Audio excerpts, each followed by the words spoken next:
Australia is facing an increasing epidemic of type 2 diabetes. There are now approximately 1 million people living with diabetes and around 100,000 new diagnoses each year.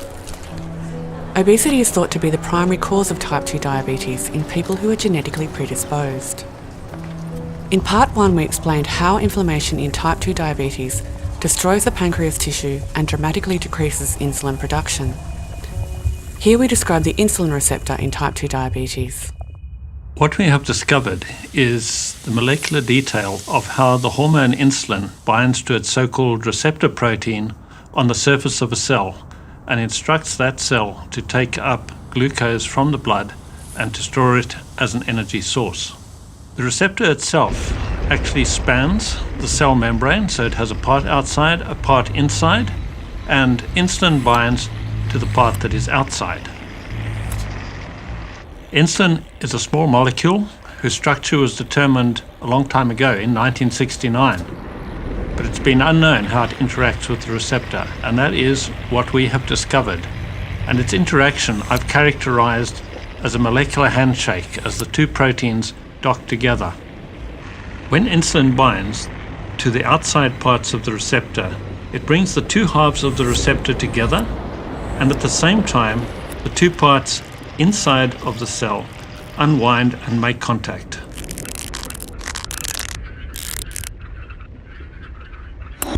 These two proteins then activate each other.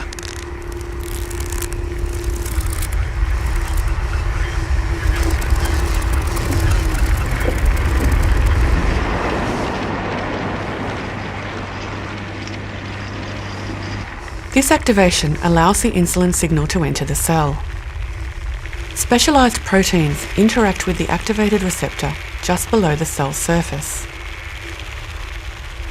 The receptor activates these proteins, and they in turn are able to activate multiple other proteins in a long signal cascade. This complex signalling process eventually tells the cell to take up glucose for use as an energy source.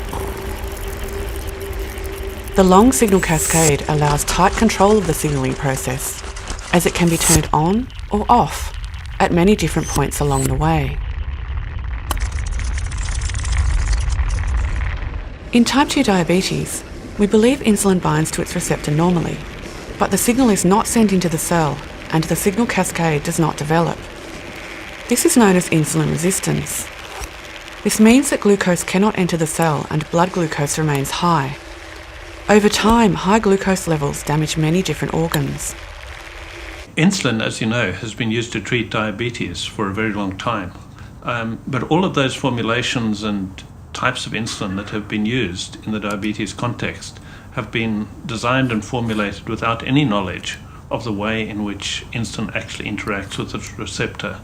And now for the first time we've got a picture of that, and we can use that into the design of new insulins that could be used for the treatment of diabetes. So we could imagine, for example, the design of insulins that act for a longer period of time, design of insulins that act more quickly, design of insulins that are more stable upon storage, and that's where we'd like to go with our discovery.